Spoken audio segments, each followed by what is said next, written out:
Hello everyone, स्वागत है आपका अपने चैनल साहित्य धारा में। तो जैसा कि आपको पता है कि हमने आदिकाल सरस्वती पांडे गोविंद पांडे जी की पुस्तक से आदिकाल कल के क्लास में हमने कंप्लीट किया था। तो आज से हम इसको भक्ति का आगे से करेंगे, भक्ति काल से। तो चलिए स्टार्ट करते हैं। भक्ति काल, पूर्व पीठिका।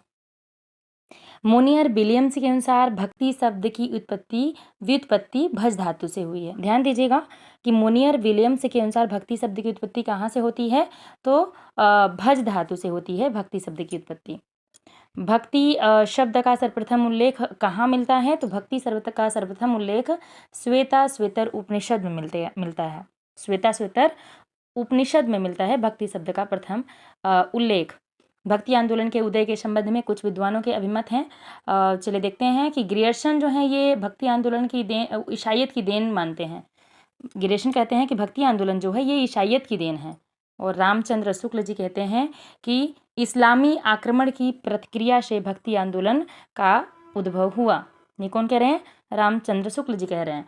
हजारी प्रसाद द्विवेदी हैं, तो हजारी प्रसाद द्विवेदी जी ने क्या कहा है कि भारतीय चिंतन धारा का स्वाभाविक विकास कहा है।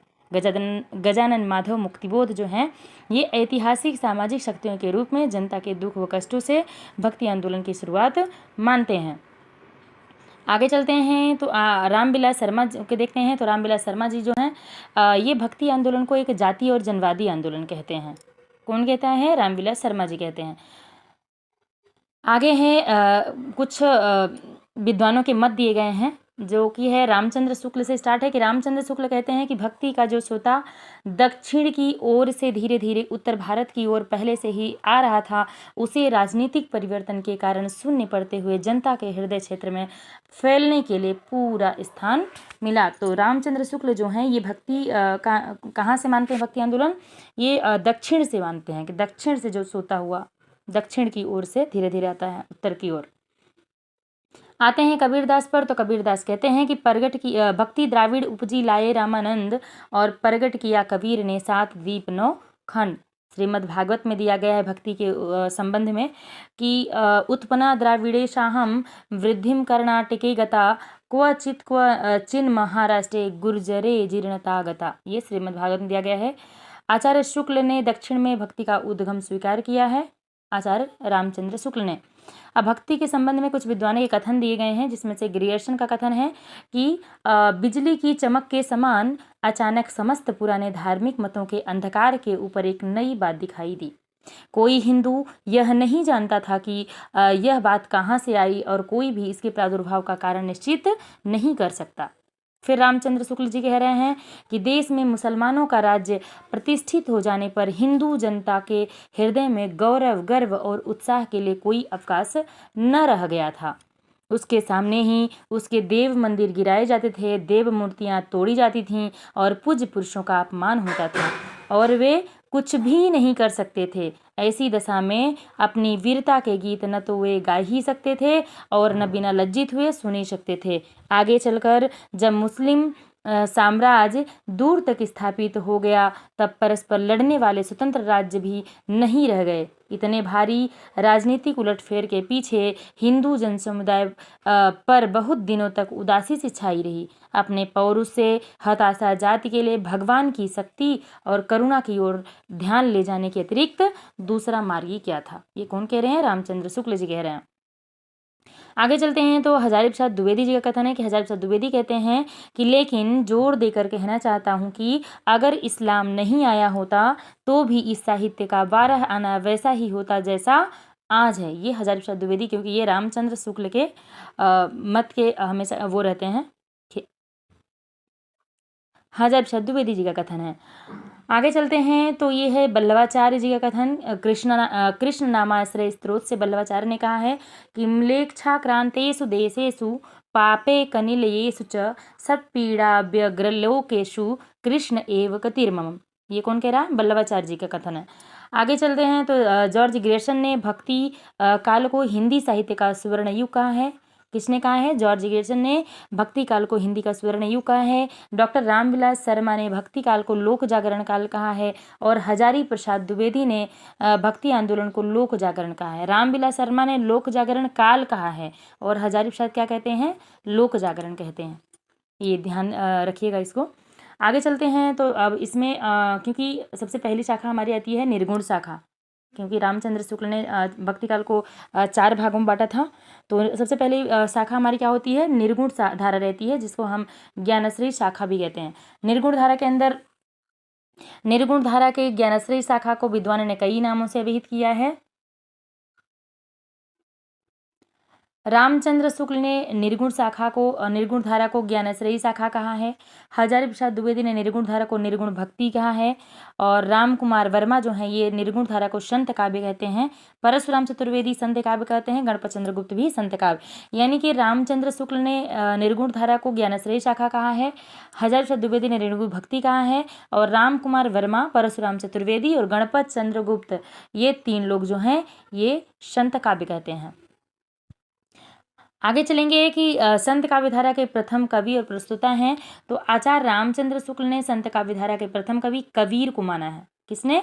रामचंद्र शुक्ल ने। और हजारी प्रसाद द्विवेदी ने भी कबीर को माना, यानी कि रामचंद्र शुक्ल और हजारी प्रसाद द्विवेदी जो है संत काव्यधारा का प्रथम कवि कबीर दास को मानते हैं। गणपत चंद्र गुप्त जी हैं, ये नामदेव को मानते हैं। राम कुमार वर्मा नामदेव को मानते हैं। और रामस्वरूप चतुर्वेदी कबीर, यानी 3 कवि जो हमारे हैं, शुक्ल जी, हजारी प्रसाद और रामस्वरूप चतुर्वेदी, ये कबीर को मानेंगे। और गणपत चंद्र गुप्त, राम कुमार वर्मा नामदेव को मानते हैं संत काव्यधारा का प्रथम कवि। आगे चलेंगे कि रामचंद्र शुक्ल ने लिखा है कि निर्गुण मार्ग के निर्दिष्ट प्रवर्तक कबीर दास हैं। हिंदी में भक्ति साहित्य की परंपरा का प्रवर्तन नामदेव ने किया। हिंदी में भक्ति साहित्य की परंपरा का प्रवर्तन जो है नामदेव ने किया। महाराष्ट्र के संत परंपरा के आदि कवि कवि मुकुंदराज को माना जाता है। संत परंपरा के आदि कवि मुकुंदराज, इन्होंने सन 1190 ईस्वी में मराठी का पहला काव्य ग्रंथ विवेक सिंधु लिखा। विवेक सिंधु किसका काव्य ग्रंथ है मराठी का? तो मुकुंदराज जी का है, जो कि संत काव्य के आदि कवि हैं। महाराष्ट्र में महानुभाव और वारकरी नामक 2 संप्रदाय, महाराष्ट्र में कितने संप्रदाय प्रचलित थे? तो 2 थे, महानुभाव और वारकरी संप्रदाय। महानुभाव संप्रदाय के प्रवर्तक चक्रधर हुए और वारकरी संप्रदाय के मूल प्रवर्तक संत पुंडलिक हुए। संप्रदाय के कौन हुए? तो संत पुंडलिक हुए। किंतु ऐसी ऐतिहासिक दृष्टि से वारकरी संप्रदाय के प्रथम नायक संत ज्ञानेश्वर हैं। ऐतिहासिक दृष्टि से संत ज्ञानेश्वर हैं। आगे चलेंगे कि महाराष्ट्र के भक्त संत नामदेव का संक्षिप्त परिचय दिया गया है। नामदेव का संप्रदाय जो है वारकरी संप्रदाय होता है। जन्म इनका 1135 में, निधन इनका 1215 ईस्वी में। नामदेव की जाति जो होती दर्जी, क्योंकि दर्जी को अक्सर नामदेव के नाम से भी जाना जाता है। दर्जी के नाम को ही नामदेव, दर्जी को ही नामदेव बोलते हैं। तो नामदेव की जाति दर्जी होती है। गुरु नामदेव के विसेवा खेचर रहते हैं, ये ध्यान दीजिएगा। बाकी नामदेव की रचना मराठी में अभंग है और हिंदी में गुरु ग्रंथ साहिब है। नामदेव की रचना इंपॉर्टेंट है कि मराठी में इनकी अभंग है और हिंदी में गुरु ग्रंथ साहिब है। आगे चलेंगे, नामदेव की हिंदी रचनाओं की भाषा निम्नलिखित है। सगुण भक्ति के पदों की भाषा ब्रज है। निर्गुण पदों की भाषा नाथपंथियों द्वारा गृहीत खड़ी बोली या सधुक्कड़ी भाषा थी। प्रमुख संत कवियों का संक्षिप्त जीवन परिचय दिया गया है कि रैदास, अब रैदास जो हैं, रैदास का समय होता है 1388 ईस्वी और इनका निधन रैदास का जो होता है 1518 में होता है। रैदास का जन्म काशी में होता है। गुरु इनके रामानंद हैं और जाति के रैदास की जाति क्या होती है? चमार, चर्मकार जो होते हैं चमार। कबीरदास जी का जन्म जो होता है 1398 में होता है और निधन 1518 में होता है। जन्मस्थल कबीरदास का भी काशी में होता है और कबीर के भी गुरु हैं रामानंद। कबीर की जाति जुलाहा है। कबीर के माता पिता हैं नीरू और नीमा। जंभनाथ का जन्म 1451 में होता है और निधन 1523 में होता है। जंभनाथ का जन्म स्थान नागौर है। बाबा गोरखनाथ इनके गुरु हैं और जात इनकी जंभनाथ की जाति राजपूत है। हरिदास निरंजनी का जन्म 1455 में होता है। निधन 1543 में होता है। इनका जन्म स्थल डीणवाड़ और गुरु इनके हैं प्रागदास। आगे चलेंगे कि गुरु नानक आते हैं फिर इसके बाद। तो गुरु नानक का समय जो है 1469 ईस्वी है और निधन इनका 1538 ईस्वी है। जन्मस्थल ननकाना है गुरु नानक का और गुरु नानक की जाति खत्री है। माता पिता कालूराम और तृप्ता हैं, ये इनके माता पिता इंपॉर्टेंट है। आगे चलेंगे, सिंगा आते हैं। सिंगा का समय 1519 है और निधन इनका 1659 में है। खजूर मध्य प्रदेश में इनका जन्म होता है सिंगा का, और इनके गुरु का नाम मन रंगीन रंगीर और ग्वाला जाति के हैं। लालदास आएंगे। लालदास का समय 1540 है, निधन 1648 है। अलवर इनका जन्मस्थल है। गुरु के नाम गदन चिश्ती हैं और जात इनकी मैव जाति है। किसकी? लालदास की। दादू दयाल आते हैं। दादू दयाल जो हैं इनका समय 1544 ईस्वी है, निधन 1603 ईस्वी है। अहमदाबाद में इनका जन्म होता है। वृद्ध भगवान दादू दयाल के गुरु होते हैं और इनकी जात जो होते हैं धुनिया या मूची जो होते हैं ये होती है दादू दयाल। मल्लूक दास जो है इनका जन्म 1574 में होता है, निधन 1682 में होता है। और मल्लूक दास की इलाहाबाद के होते हैं मल्लूक दास। पुरुषोत्तम इनके गुरु हैं। जाति के मल्लूक दास खत्री हैं और सुंदर दास मल्लूक दास के गुरु मल्लूक दास के माता पिता कौन हैं? तो हैं सुंदर दास।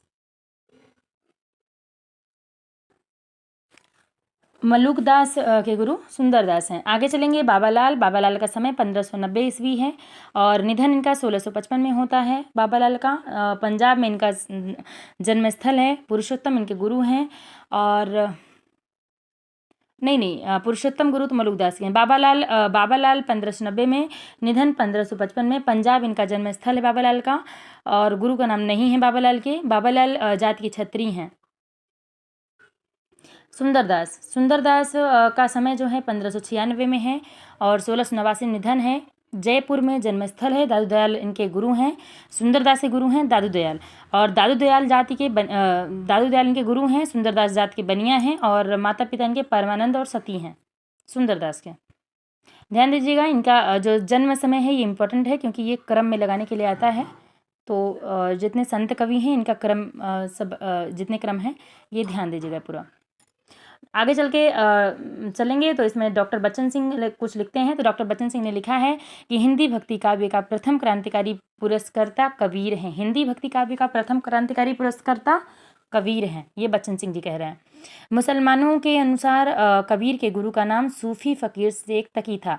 यानी मुसलमानों के अनुसार कबीर के जो गुरु हैं सूफी फ़कीर शेख तकी हैं और सिकंदर लोदी जो हैं इनके पीर गुरु हैं।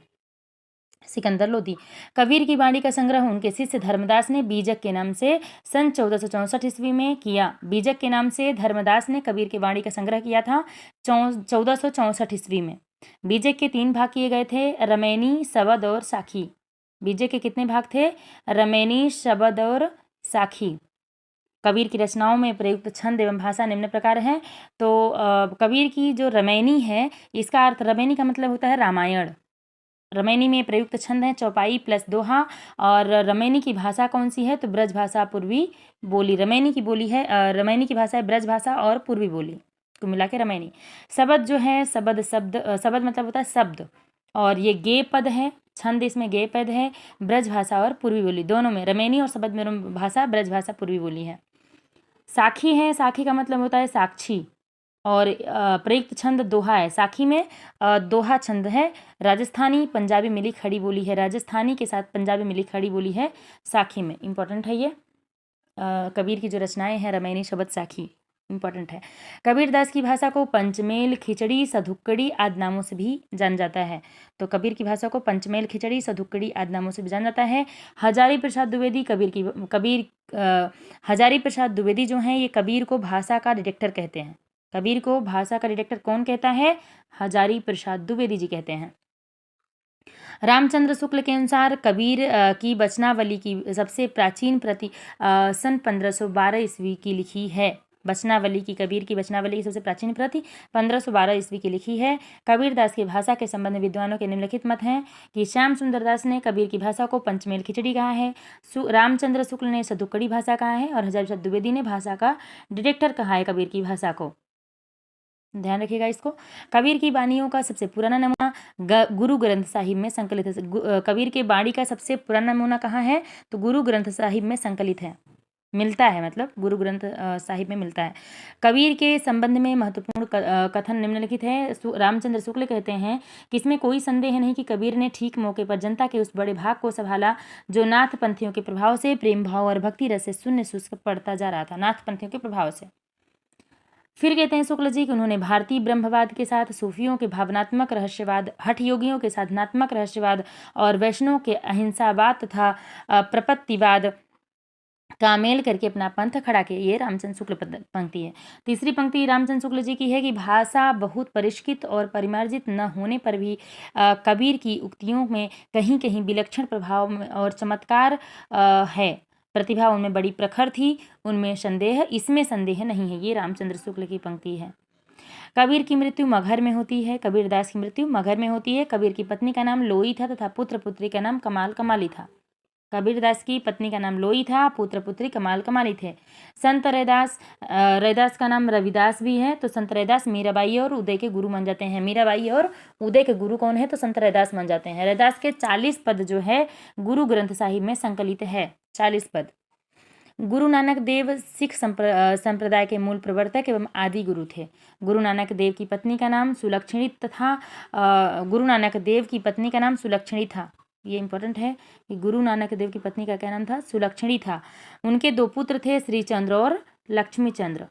गुरु नानक के 2 पुत्र थे, श्रीचंद्र और लक्ष्मीचंद्र। गुरु नानक देव की प्रमुख रचनाएं हैं जपुजी, असादीवार, रहीरास और सोहिला, जो कि गुरु ग्रंथ साहिब में संकलित हैं। जपुजी जो है गुरु नानक की रचना, जपुजी जो है वो नानक दर्शन का सार तत्व है। जपुजी। नसीहतनामा नानक देव की महत्वपूर्ण रचना है। नसीहतनामा प्रमुख संत कवियों संबंधित सिद्ध स्थल हैं। तो मतलब समाधि स्थल इनका है। जंभनाथ का समाधि स्थल क्या है? संभराथल है जंभनाथ का। दादू दयाल का सत्संग स्थल जो कि है अलखदरीवा। बाबालाल का सैल बड़ौदा में है।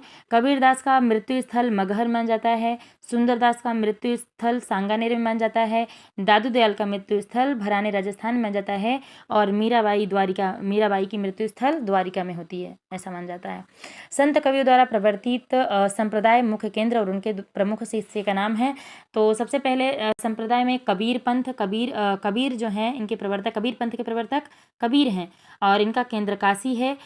इनके शिष्य हैं धर्मदास। सिख संप्रदाय के प्रवर्तक गुरु नानक हैं। गुरु नानक सिख संप्रदाय के प्रवर्तक हैं और इनका केंद्र पंजाब में होता है। श्रीचंद्र जो हैं ये उदासी संप्रदाय के प्रवर्तक हैं, श्रीचंद्र। और जंभनाथ जो है विष्णुई संप्रदाय के प्रवर्तक हैं। जंभनाथ बीकानेर के हैं में इनका केंद्र है और इनकी रचना है। इनके प्रमुख शिष्य हैं इसके जंभनाथ के हैं हावली पावली, लोहा पागल और दत्तनाथ मालदेव। ये बीकानेर इनके जंभनाथ के शिष्य हैं। हरिदास निरंजनी का संप्रदाय निरंजनी संप्रदाय है। ये रिडवाड़ा के हैं और इनका केंद्र है, शिष्य इनके नारायण दास हैं और रूपदास हैं। लालदास आते हैं तो लालदास का संप्रदाय लालपंथ है और लालदास का केंद्र अलवर में है। दादू दयाल आते हैं, दादू दयाल दादू पंथ के प्रवर्तक हैं और दादू दयाल राजस्थान के हैं। दादू दयाल के शिष्य हैं रज्जव, सुंदरदास, प्रागदास और जनगोपाल। बाबा लाली आते हैं तो बाबा लाली का बाबा लाल आते हैं तो बाबा लाल का संप्रदाय जो है बाबा लाली है और इनके केंद्र जिनका है गुरदासपुर है। बाबा लाल का गुरदासपुर है। बाबरी साहिबा तो बाबरी साहिबा जो है बाबरी संप्रदाय के प्रवर्तक हैं। जगजीवन दास जो है सत्यनामी संप्रदाय के प्रवर्तक हैं। जगजीवन दास सत्यनामी संप्रदाय के प्रवर्तक हैं। नरलोन इनका केंद्र है और इनके शिष्य हैं गोविंद साहब और भीखा साहब। वीर भानु आते हैं, फर्रुखाबाद इनका केंद्र है। वीर भानु जो है साधो संप्रदाय के प्रवर्तक हैं। वीर भानु कहाँ के प्रवर्तक हैं? साधो संप्रदाय के प्रवर्तक हैं वीर भानु, साधो संप्रदाय के वीर भानु। आगे चलेंगे तो आगे हमारे आते हैं दादू दयाल के संप्रदाय को ब्रह्म संप्रदाय या पर ब्रह्म संप्रदाय के नाम से जाना जाता है। किसके? दादू दयाल के संप्रदाय को ब्रह्म संप्रदाय या पर ब्रह्म संप्रदाय के नाम से जाना जाता है। निरंजनी संप्रदाय उड़ीसा में प्रचलित है। निरंजनी संप्रदाय उड़ीसा में प्रचलित है। दादू पंथ के उत्तराधिकारी दादू के पुत्र गरीब दास और मिस्किन दास हुए। दादू दयाल के जो पुत्र हैं गरीब दास और मिस्किन दास, इनके 2 पुत्र थे। दादू दयाल के उत्तराधिकारी भी दादू के पुत्र हुए गरीब दास और मिस्किन दास। कबीरदास के उत्तराधिकारी कमाल और धर्मदास हुए। कमाल इनका बेटा है, किसके? कबीरदास के। कमाल बेटा है और धर्मदास शिष्य हैं। तो कबीरदास के उत्तराधिकारी कमाल और धर्मदास हुए। प्रमुख संत कवियों द्वारा रचित ग्रंथ आता है तो इसमें से हरिदास निरंजनी का ग्रंथ आता है जो कि हरिदास निरंजनी का ग्रंथ है अष्टपदी जोग ग्रंथ, ब्रह्म स्तुति, हंस प्रबोध ग्रंथ, निरपख मूल ग्रंथ, पूजा जो ग्रंथ, समाधि जो ग्रंथ, संग्राम जो ग्रंथ भाषा सरल ब्रज भाषा में है। जितने इनके हरदास ग्रंथ हैं इसकी भाषा सरल ब्रज भाषा में। सिंगा की ग्रंथ हैं तो सिंगा का है सिंगा जी का दृढ़ उपदेश, सिंगा जी का आत्मबोध, सिंगा जी का दोष बोध, सिंगा जी का नरद, सिंगा जी का शरद, सिंगा जी की वाणी, सिंगा जी की वीणावाणी वाणीवली, सिंगा जी का सातवार, सिंगा जी की 15 तिथि, सिंगा जी की 12 मासी, सिंगा जी के भजन। ये इनकी भाषा निमाड़ी है। अगर इनके रचनाओं में सिंगा जी नाम आ रहा है तो इससे हम पहचान जाएंगे। आगे चल के दादू दयाल आएंगे। दादू दयाल की रचना हर्रेवाड़ी, अंगवधू, काया बोली, जिसमें की भाषा राजस्थानी खड़ी बोली मिश्रित ब्रज है। हर्रेवाड़ी, अंगबुधी और काया बोली के। मलुकदास आते हैं तो मलुकदास की रचना है रतन खान, ज्ञान बोध, ज्ञान परोक्षी। मलुकदास की रचना है रतन खान, ज्ञान बोध और ज्ञान परोक्षी है। आगे चलेंगे। इनकी भाषा अवधी भाषा है। रतन खान, ज्ञान बोध और ज्ञान परोक्षी की भाषा अवधी भाषा है। भक्त वच्छावली, भक्ति विवेक, 12 खड़ी, राम अवतार लीला, ब्रजलीला, ध्रुव चरित, सुख सागर और शब्द, इनकी भाषा ब्रज भाषा है। ये मलुकदास की रचनाएं हैं। आगे चलेंगे बाबालाल पर। तो बाबालाल की रचना है असरारे मार्फत और नादिरुन्निकात। ये 2 रचनाएं बाबालाल की। आगे चलेंगे सुंदरदास पर। तो सुंदरदास ज्ञान समुद्र, ये काफ़ी इंपॉर्टेंट रचना है इनकी। ज्ञान समुद्र, सुंदर विलास, 2 रचना इनकी मिलती हैं। भाषा इनकी परिष्कृत ब्रज भाषा है। रज्जब आते हैं तो रज्जब की रचना है सबंगी। गुरु अर्जुन सिंह हैं, सुखमणि, 52 आखिरी, 12 मासा, जिनकी भाषा ब्रज भाषा में है। निरपट निरंजन है, जिनकी भाषा शांत सरसी और निरंजन संग्रह है। अक्षर अनन्य है। अक्षर अनन्य की भाषा है अक्षर अनन्य की रचना है राजयोग, विज्ञान योग, ध्यान योग, सिद्धांति बोध, विवेक दीपिका, ब्रह्म ज्ञान, अनन्य प्रकाश। दादू दयाल की वाणियों का सर्वप्रथम संपादन उनके 2 शिष्य संतदास और जगन्नाथ ने हर्रेवाड़ी शीर्षक से किया था। किसने? संतदास और जगन्नाथ ने, इनके 2 शिष्य थे इनके। रज्जब फिर उसके बाद पुनः रज्जब ने अंगवधू शीर्षक से इसका संपादन कर दिया। बाबालाल कृत असरारे मार्फत में उनका और दारा सिकोह का वार्तालाप संग्रहित है। आगे चलेंगे। बाबालाल के विचारों का संग्रह नादिरू की निकात पुस्तक में है। हिंदी के अन्य प्रमुख संत कवि हैं। हिंदी के अन्य प्रमुख संत कवि धर्मदास आएंगे, जिनका जन्म मृत्यु तो नहीं मिलता। धर्मदास का जन्म बांधवगढ़, गुरु इनके कबीरदास हैं, जात इनकी बनिया है धर्मदास। फिर आते हैं धन्ना। धन्ना का समय 1415 है और धुवान इनके जन्मस्थल है। धुवान रामानंद गुरु हैं, जात इनकी जाट है धन्ना की। पीपा 1425 ईस्वी और गगरो नगढ़ इनका जन्मस्थान है। रामानंद गुरु हैं और जात नहीं बताई गई है।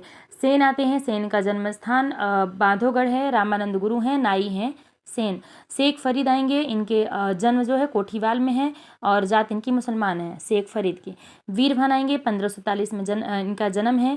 उदयदास इनके गुरु हैं और उदयदास इनके गुरु हैं। बाबरी साहिब आएंगी। 1542 में इनका जन्म है, 1605 में निधन है और मायानंद इनके गुरु हैं। रज्जब आएंगे तो रज्जब 1567 में जन्म होता है रज्जब का, 1689 में निधन होता है। राजस्थान इनका जन्मस्थान होता है। राजस्थान जन्मस्थान है। दादू दयाल इनके गुरु हैं, मुसलमान इनका वो है जाति। सदना आएंगे तो सदना की जाति कसाई है। निपट निरंजन 1531 में और दौलताबाद इनका जन्मस्थान है। गौड़ ब्राह्मण है ये निपट निरंजन। अक्षर अनन्य, अक्षर अनन्य जो है ये दतिया के हैं और कायस्थ इनकी जाति है। आगे चलेंगे तो संत कवियों में बाबरी साहिबा महिला संत। संत कवियों में बाबरी साहिबा जो है एक महिला संत साधिका थी। अक्षर अनन्य प्रसिद्ध छत्रसाल के गुरु थे। अक्षर अनन्य। संत रज्जब का पूरा नाम रज्जब अली खां था। रज्जब का पूरा नाम रज्जब अली खां था। संत शेख फरीद का दूसरा नाम शाह ब्रह्म या इब्राहिम शाह या शंकरगंज था। हिंदी में रचना करने वाले प्रमुख सिख गुरु निम्नलिखित हैं, जिसमें से गुरु अंगद 1504 जन्म, 1532 में मृत्यु। आदि ग्रंथ साहब में कुछ श्लोक या दोहा संकलित हैं गुरु अंगद के। गुरु अमरदास हैं, 1479 में इनका जन्म होता है, 1572 में निधन। तीसरे गुरु हैं गुरु ग्रंथ साहिब में संकलित हैं गुरु रामदास हैं, 1514 में इनका जन्म, 1588 में निधन, 1581 में इनका निधन होता है। चौथे गुरु हैं और आदि ग्रंथ के चौथे महिला में संकलित हैं। गुरु अर्जुन देव जो हैं ये 1563 में जन्म, 1606 में निधन। पांचवें गुरु हैं, आदि ग्रंथ के पांचवें महिला में संग्रहित हैं। गुरु तेग बहादुर सिंह हैं, 1622 में इनका जन्म होता है, 1675 में निधन। 9वें गुरु हैं, 9वें महिला में संकलित हैं। गुरु गोविंद सिंह हैं, ये 1664 में जन्म, 1718 में निधन, अंतिम गुरु हैं। चंडी चरित्र और विचित्र नाटक इनके 2 ग्रंथ मिलते हैं। संत कवियों की महत्वपूर्ण काव्य पंक्तियां हैं जो कि हम नेक्स्ट क्लास में देखेंगे। तब तक के लिए बहुत बहुत धन्यवाद।